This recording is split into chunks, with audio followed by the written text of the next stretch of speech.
everyone, and welcome back to the A-Side. I am your host, Riley, and there are people around me, so I feel awkward. I've tried to find a secluded area. But today I'm coming from you, from by the water, for a very special video, because today we are doing the top 20 albums of 2020. Now, I don't need to tell you that 2020 was a pretty garbage year overall with the virus and all of these things going on, but I can say it was a pretty excellent year for music. A lot of really great releases this year that I had to bump it up from a top 10 to a top 15, and eventually I had to go all the way to a top 20 because just so many great albums came out this year. And I'm also going to have some honorable mentions. And these include the beautiful Infection EP by Modern Amusement, friend of the channel actually, Anime, Trauma, and Divorce by Open Mike Eagle, Ohms by Deftones, Fetch the Bolt Cutters by Fiona Apple, and Chip Chrome and the Monotones by The Neighborhood. So yeah, overall 2020 was a very solid year for music, and there were so many other great releases that came out this year that I'm not going to include on this honorable mention list because I can't include everything and it wouldn't really make the list special. But there's plenty of great things to come out this year, so let me know what would be on your list. What were some of your favorite albums on here? Albums I didn't mention, albums I didn't listen to, that I didn't check out. Of course, I can't listen to everything. I heard 65 albums this year. So here are my top 20. Without further ado, here we go.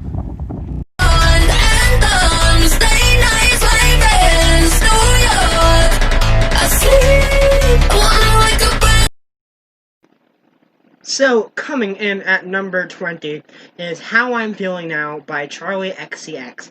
Now, Charli XCX is one of the most acclaimed and beloved pop stars within, the music enthusiast and, music Twitter communities of the last couple of years. Of course, Charli was a huge album for 2019, and in 2020, How I'm Feeling Now is significant for being the first major quarantine album.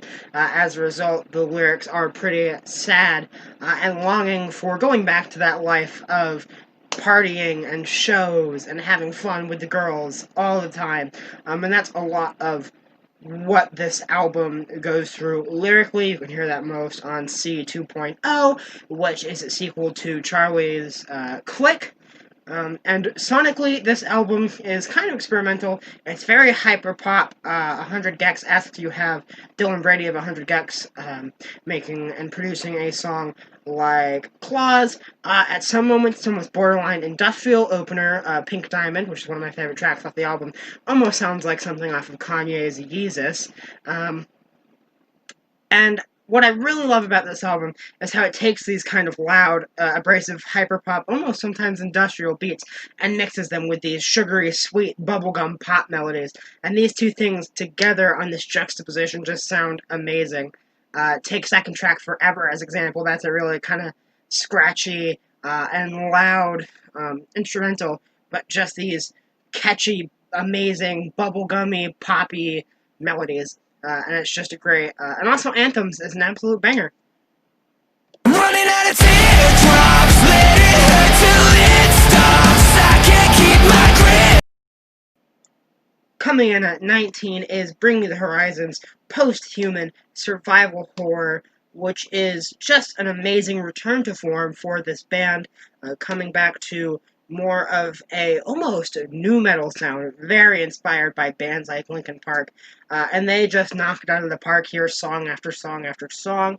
It opens with the raging, angry Dear Diary, going right into Parasite Eve, which is very topical about the virus we're all living through, into Teardrops, which is probably the best song this band has ever made, and probably my second favorite song of this year. And just every song, with the exception of the closer, is pretty amazing. So if you're looking for a good collaborative metal project, I say collaborative because it brings in so many different people from the hard rock and metal scenes as guests, such as the Nova Twins, Amy Lee, and so many more. It's just worth your time to check out if you're a fan of metal, especially nu metal or metalcore. Just overall, a really great metal EP, and I think you should check it out. Don't nobody tell me that God don't have a sin. At number 18 Hayley Williams, on her first solo project, comes to us with a sound somewhere in between Billie Eilish and Radiohead on her first solo outing, Petals for Armor, which is an excellent collection of introspective songs where Hayley Williams looks at herself, her own femininity, and her outlook on love and how it's changed after her divorce with Newfound Glory's guitarist Chad, and really where she is in her life, her depression, and the things that weigh on her. Pretty much, this is a trip into Hayley Williams' psyche. This is the rawest I think she's ever been lyrically. Maybe even more so than After Laughter. We really get into Hayley Williams' psyche here, and she does it with just beauty and grace, especially vocally. We've got some softer moments that are just beautiful, like Simmer or Leave It Alone. But we've also got moments like Sudden Desire, which is probably my favorite track off the album, where Hayley is just using the full force of her vocals to just knock it out of the park. And I think this album hits a home run pretty much at every spot.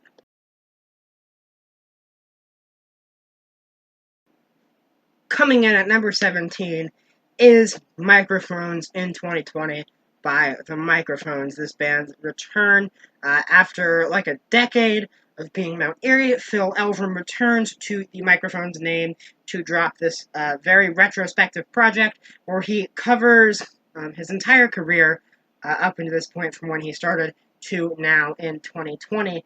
And it's an album I don't necessarily come back to a lot, really not outside of my first couple of listens, but on those first listens, it hit me like a ton of bricks. This album is extremely emotional because not only does it look back at Phil's career, but the passing of time and how, looking back on his life after all this time, how insignificant everything can seem, and how, whether he was here or not, or whether he made the music or not, the sun would still rise, the earth would always turn, and it hit me pretty hard. And this album is also very experimental. It's one 47-minute song, and it's just something special. Like I said, it's not something I come back to awfully often, but those first couple of listens landed at a spot on this list. Do you remember we were standing here a year ago? Coming in at number 16 is The Slow Rush by Tame Impala. Of course, Kevin Parker never misses. He hasn't made a bad album yet, and here we are with this beautiful psychedelic pop album that I think takes the poppiness and the more electronic sides of his last album, Currents, and it takes it to a whole nother level. This album is very dreamy and a lot more psychedelic in spots, too. It's a lot more heady and kind of dreamy than Currents was, and that's not a bad thing. You can really get lost in the sound of this album, especially opener, One More Year, especially as the lyrics tackle the passage of time, hence the name, The Slow Rush, and that's what a lot of this album is, of course, starting with One More Year, ending with One More Hour. The whole album is about, like I said, the passage of time and how it just slowly goes by. And it seems like it goes by slowly at the time, but looking back on it, it seems like time has just flown by. And that's something I think we can all appreciate in quarantine, this is a pre-quarantine album, and it really takes me back to February when this first came out and how different things were. But you can just get lost in the message and the beautiful soundscapes of songs like One More Year and Lost in Yesterday. I really recommend giving this album a chance if you like pop or psychedelic. Like I said, Kevin Parker never misses.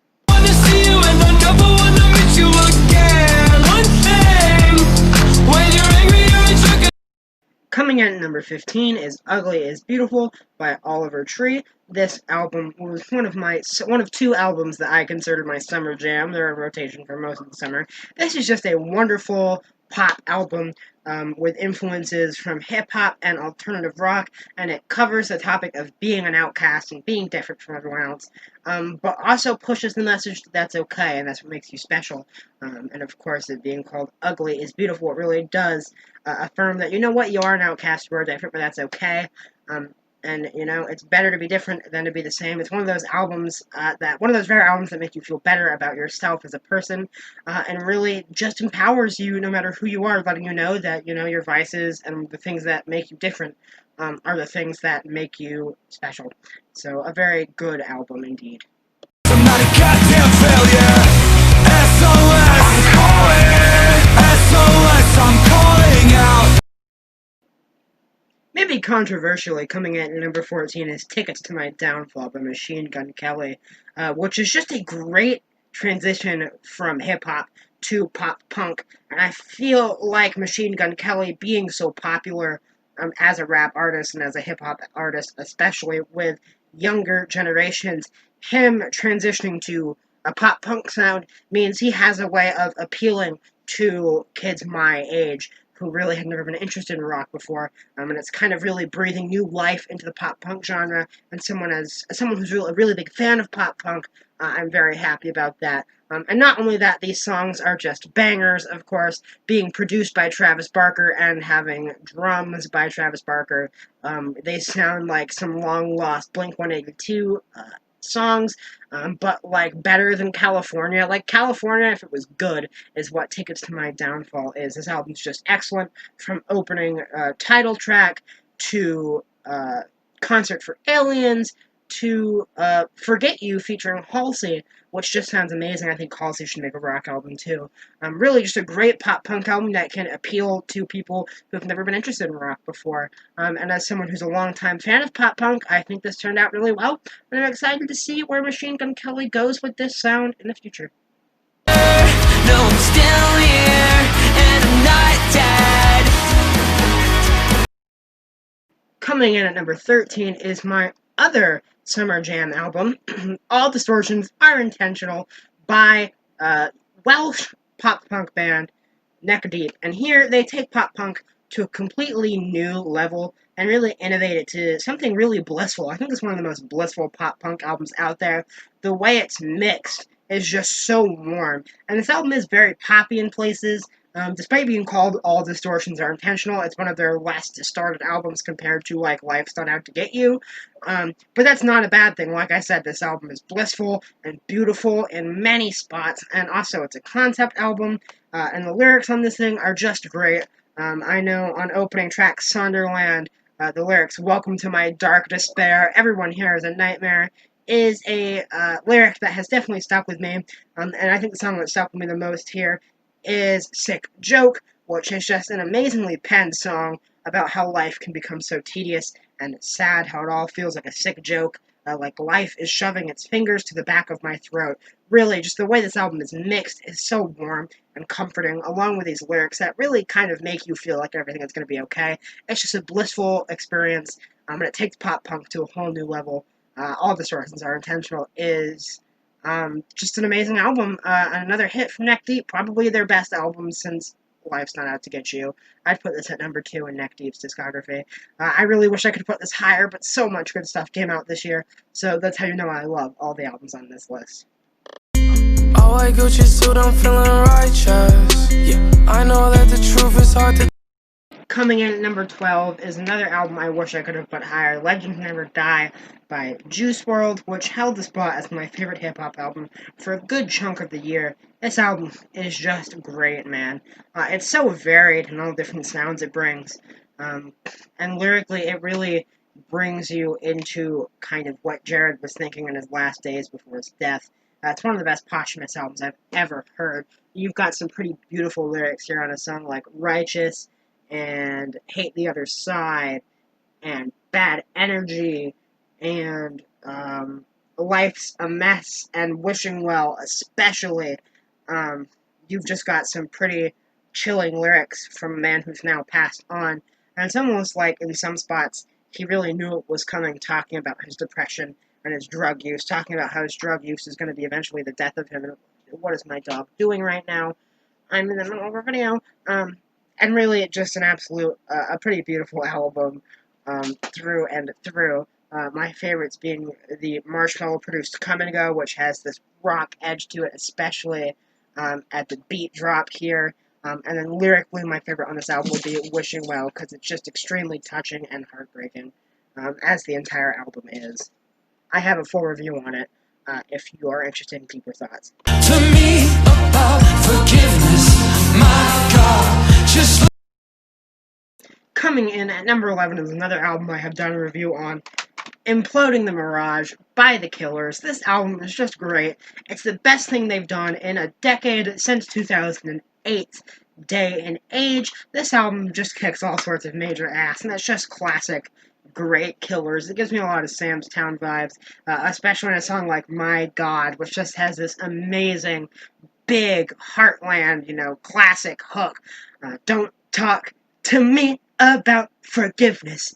My God, just look who's back in business. Or the amazing opener, My Own Soul's Warning, which just makes me feel alive in the best way possible. Probably the best song they've put out in years. But not to mention the 80s worshipping Fire and Bone, which takes cues from bands like Talking Heads and The Smiths and New Order, and hits all of those influences out of the park.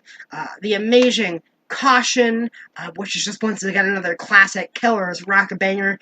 Every song on this album, with the exception of maybe When the Dreams Run Dry, will take you right back to 2006 listening to Sam's Town for the first time. If you gave up on the Killers around day and age, Battleborn era, please give this album a shot because it's just excellent. The best thing they've done in years.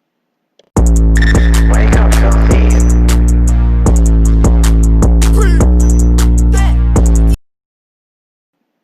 Coming in at number 10 is the most recent album to release on this list, and that is Whole Lotta Red by Playboy Cardi. This is one of the best trap albums I've ever heard. Hell, it might be the best trap album I've ever heard. It takes this sound and innovates it so much by giving it this really aggressive, almost kind of grunge, punk rock vibes to it. Cardi on this album is just so aggressive. His inflections and his rapping is so raw and gravelly, almost like a rap version of the story so far. And a lot of the beats on this album just go super hard, and like I said, are very aggressive. Overall, it just takes trap and pushes it in a way it's never been pushed before, and I think it's really going to change the game. I know it's very polarizing. A lot of people hate it. A lot of people really like it. I really like it. I think in a couple of years, this album will be looked at as a classic, and I think it's really going to influence a lot of people. Like I said, it just pushes trap to these darker and angrier and more aggressive and grungy and goth sides of lyricism and sound and delivery. The inflections on this album are just crazy.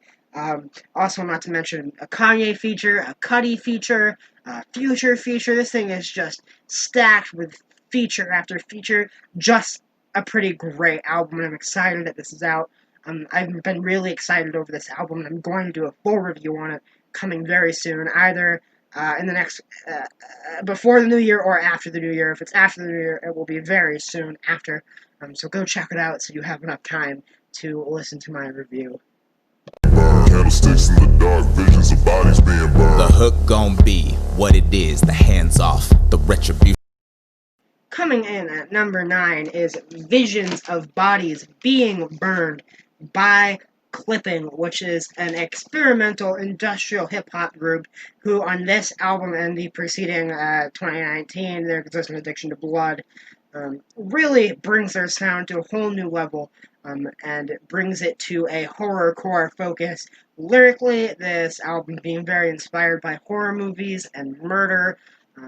And of course, you follow the story of a murderer, and it gets pretty dark in places, it gets pretty gruesome in places, but the production on this album is amazing, and it really fits with it. Sometimes the beats are so minimal, like you've got one beat made out of the swinging rust of a gate, or a beat out of the murderer knocking on a door hard. And of course, David is just an amazing rapper, technically. He's so skilled, he can rap so fast, and of course, his time on Broadway and the show Hamilton and all his time acting has really helped, where his theatrics are so good and he can get in the mind of this serial killer and really bring the whole acting part of this to life and makes it very believable.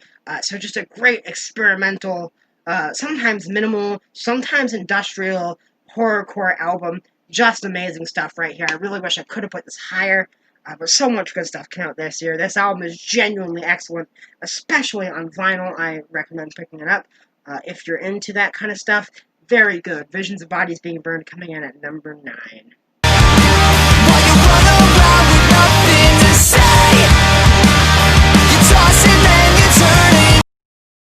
Coming in at number 8 is my favorite pop punk album of the year, 2020, by Knuckle Puck. Now, Knuckle Puck is a band that some people think have gone downhill over the years. I don't know if I would agree or not. This definitely isn't on the same level as like their old EPs, like The Weight That You Buried, which I think is their best project. And on 2020, they kind of substitute out the anger and aggression of EPs like The Weight That You Buried and albums like Copacetic for influences of Midwest and second wave emo. You can really hear the Midwest kind of twinkly guitars in a lot of these songs, and you can hear a lot of the kind of second wave emo throughout the album's melodies. And some of like the bridges and choruses and stuff, you hear hints of like Taking Back Sunday or Brand New in spots. I mean, overall, it just makes a really great, enjoyable pop punk album that pulls from so many different places. And that's what this album is. It's just some fucking good, kick-ass pop punk. And like a lot of modern pop punk, it's very moody and pretty mad and not, like old pop punk. And this really is just a great album. That are into this sound, I highly recommend checking it out. Yeah, I take it, they don't know about it. Yeah, I take it, I don't need nobody.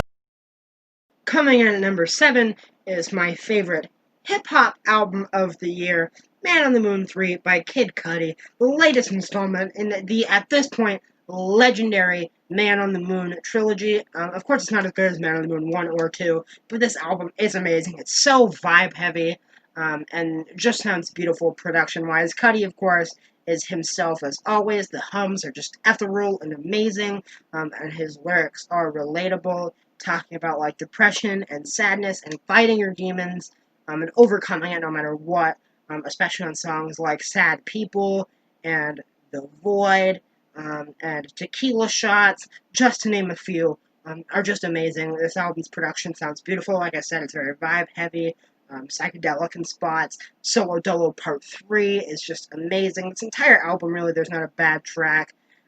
Even the like drill track featuring Skepta and Pop Smoke, well, I don't think it's great. It's grown on me.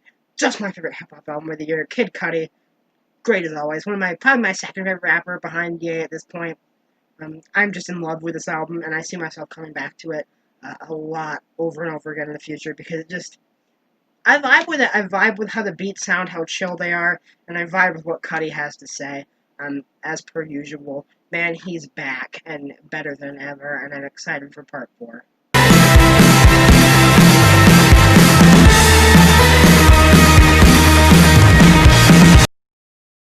Now, this is where stuff kind of starts to get really hard to rank. But coming in at number 6, this might change, man, but for now, at number 6 is an album I was really excited for. Razzmatazz by I Don't Know How, But They Found Me. Their debut album. Man, this album really is just hit after hit, starting with the amazing Leave Me Alone.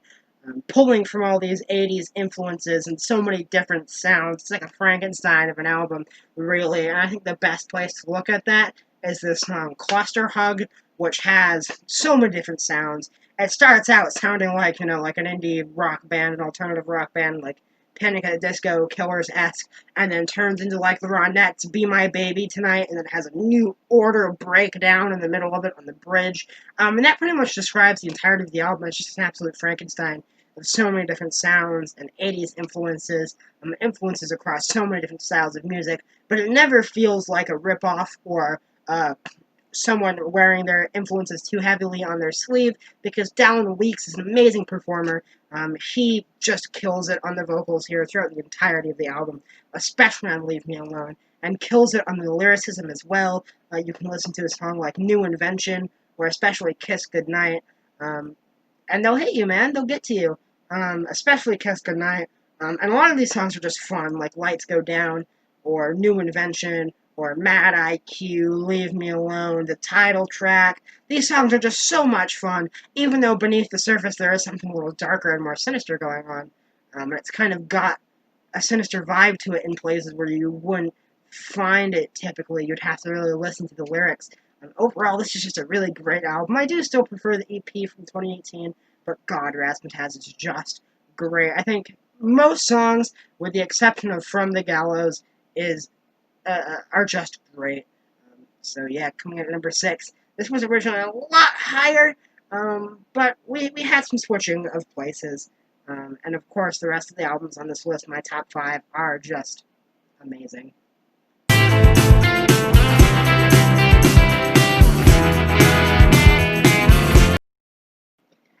Now, coming in at number 5 is A Portrait of an Ugly Man by emo band Remo Drive. Yeah, I know, I'm surprised too, right? This one really grew on me. If you remember my review I made on it earlier in the year, I was pretty rough on this thing. I definitely thought it was an improvement over Natural Everyday Degradation, but nowhere close to Greatest Hits. But throughout the year, I just kept coming back to it more and more and more. At this point, it was probably my most listened to album out of any album I listened to released in 2020. I listened to this thing a lot and have come to pretty much love most of the songs on this album.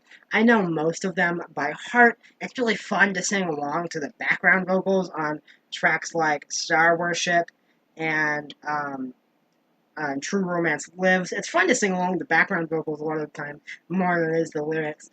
But Cowboy Emo Man, I love how it brings in like the mandolins, and the more orchestrated stuff on top of their emo sound. It's a lot more raw than Natural Everyday Degradation. Of course, it's not as good as Greatest Hits, but what albums are? That album's an all-time classic, and I think this is the best thing they've definitely done since. I think that the experimentation kind of breathed new life into this band. I just enjoy this album a lot. Like I said, I keep coming back to it over and over again. True Romance Lives, Star Worship, Dead Man, If I Ever Look Too Deep in Thought, The Ugly Man Sings, especially A Flower and a Weed. Every song on this album, with the exception of The Night I Kidnapped Remo Drive, is just really good. And I keep coming back to it, man. Cowboy Emo. And I see myself come back to it more in the future. So if you're one of 2 people besides me that still listen to Remo Drive after the shitstorm that was Natural Everyday Degradation, props to you for sticking around and finding this hidden gem of an album.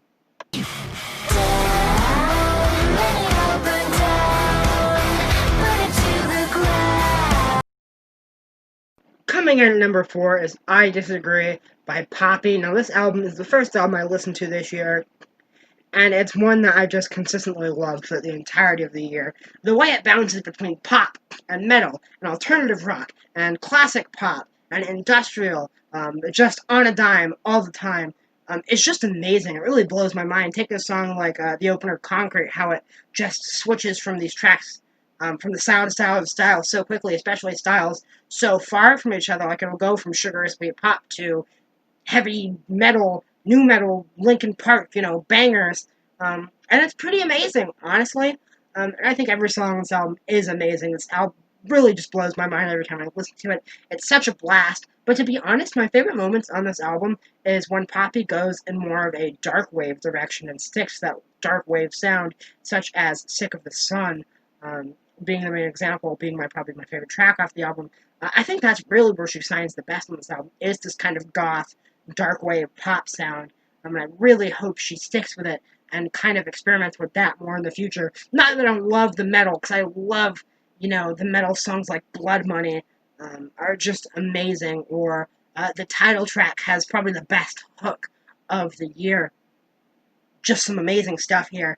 But I really like the dark wave direction here too. But honestly, this album is just a blast to listen to. These past 4 months I've been so angry. I'm not alright.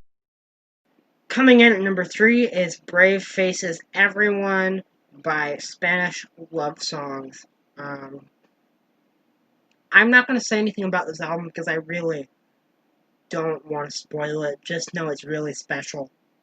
And you should listen to it. It's one of the most emotional albums I've ever heard. It'll touch you. You should listen to it. I'm not going to say anything more about it because I don't want to spoil it for anyone. Just do yourself a favor and listen to this album. I love you in the morning, so you know it's no lie. You're hiding in the background, but you wanna be found. So coming in at number 2 is an album that actually held my number 1 spot for a good majority of the years. I actually had some of my friends listen to it. I forced my family to listen to it a lot over quarantine. Just an amazing album. and that is The New Abnormal by The Strokes. Now, the singles off of this thing were amazing, so I was so excited to listen to it. Of course, it dropped with the minimalist, yeah, experimental At the Door, which was such a strange move to drop as your big comeback single after 7 years, but it worked extremely well, doing what the Strokes needed to do, and that's experiment and try something new and breathe new life into the band. And it was a synth-led track led by electronics and very minimal, not too much going on, and Julian just sounded amazing. And the track was just beautiful, and it blew everyone away.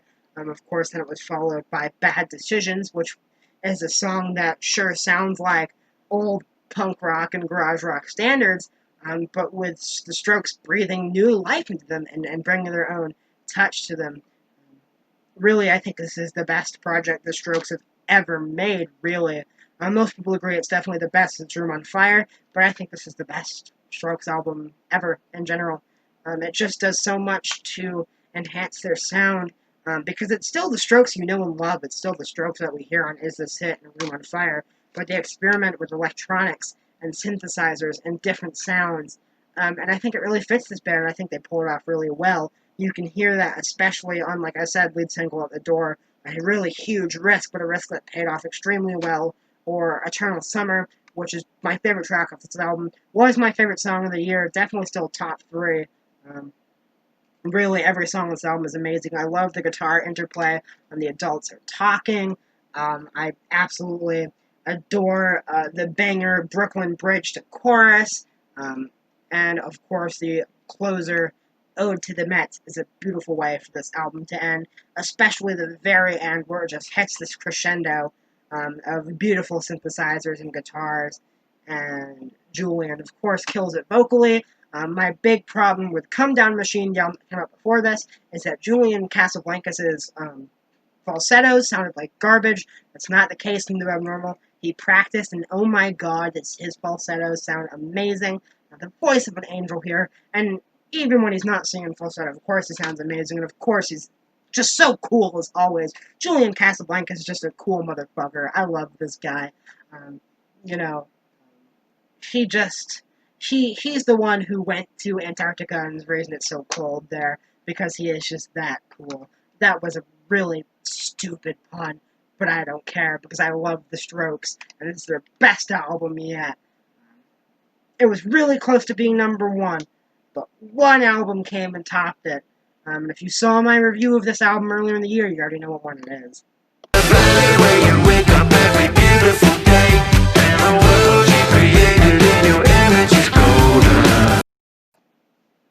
If you saw my review a couple months ago, you knew this was coming.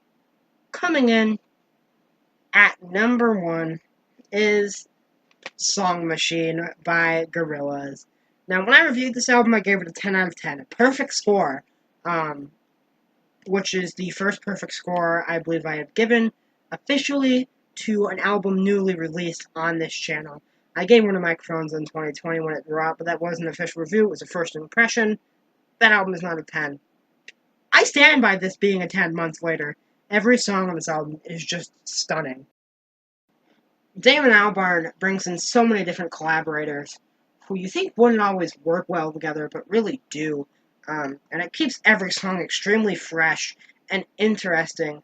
And they work well every time. It never feels tedious.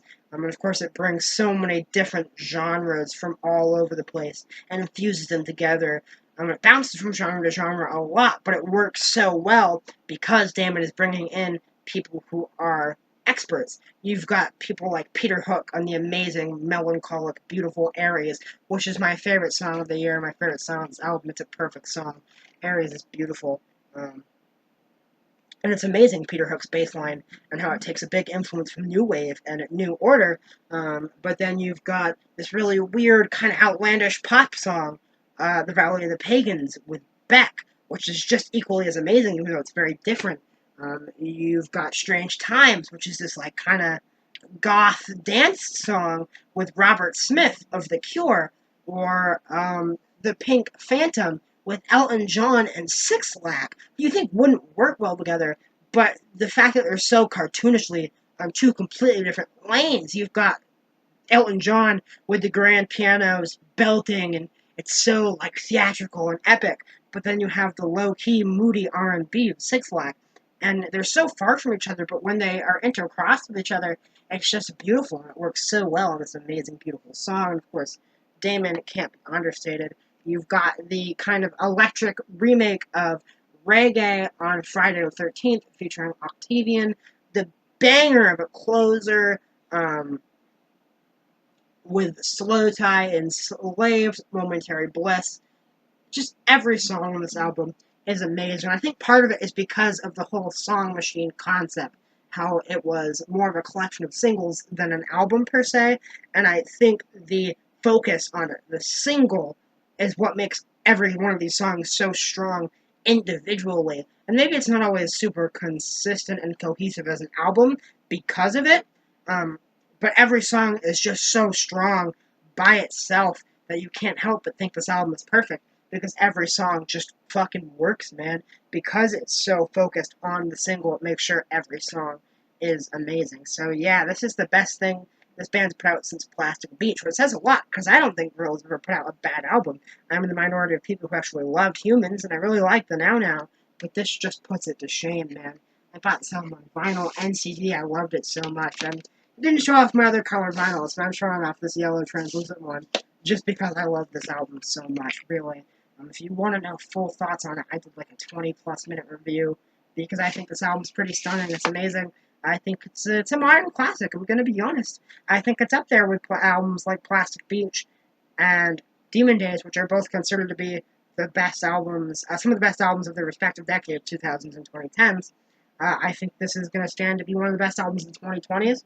And it wouldn't surprise me if I'm sitting here in 2030 making a My Favorite Albums of the Decade video, and this is in the top 5. It won't surprise me. This album's amazing. So, yeah. That's it. That's my top 20 albums of 2020. Now, if you stayed throughout the entirety of this video, you're going to see a blooper from earlier that's pretty funny. I threw it in there. But I really do want to sincerely thank you for standing by me this entire time and watching these videos and supporting me. It's been amazing. I started this channel in May, in quarantine, and it's been the best decision I've made in my life ever. So I want to thank some people. I want to thank Sam from Modern Amusement, who makes some amazing music, and he's been extremely supportive. Of course, retweeting my videos and stuff to his audience. I want to thank Mikey, who also makes videos, Bluma, who's been also just extremely supportive, and we've talked a lot about like videos and stuff, and he's given me so many different ideas and helped out with video concepts and given me albums to review, and I thank him so much for that. He got me to listen to that Juice WRLD album, which was pretty amazing. I want to thank Sefia Didwick from Melting Space Dreams, who has also just, been here watching all my videos, supporting me, and really everyone else. There's so many other people who have helped me out and have supported me throughout the entirety of this. Most of my Twitter followers have been there. It's just been pretty amazing. So yeah, thank you for watching, guys, really throughout the entirety of the year. Oh, and the Journey Dude. I want to thank the Journey Dude for that collab the other day. It was a lot of fun. It really made me feel like a real YouTuber, and it was just great. Please, go check out everyone I just mentioned. And just thanks, guys, for being here. It's been great. I'm excited to see you guys in 2021, whatever drops then. We're doing a whole lot of Red Review, and also ranking the songs by The Gentleman, courtesy of my friend Bryce, who's the one who suggested it. So yeah, here's hoping 2021's a little better. Music-wise, 2020 was good, so let's see if 2021 has anything good in store. Thank you for watching. Leave your ranking down in the comments below what you think are the best albums of 2020. Hell, leave the worst ones if you want to. I had a couple worst ones. I decided not to mention them. There's so much negative in the world. Thank you for watching. Happy New Year. Merry Christmas. Happy Holidays. And I'll see you all in 2021.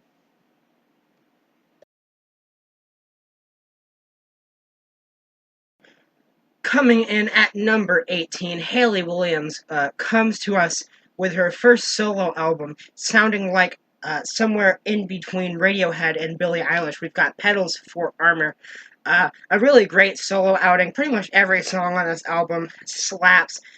Hayley Williams is very introspective on this album, talking about learning to love again after her divorce with Chad from Newfound Glory, and looking in at her inner feminine, femininity,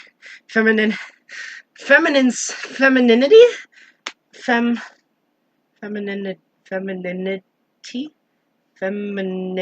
femininity. I don't know. This is gonna be at the end of the video, I think. Femininity. That just doesn't sound right. Feminine self? Femininity. Femininity. I shouldn't do this stuff off the cuff, really. Femininity.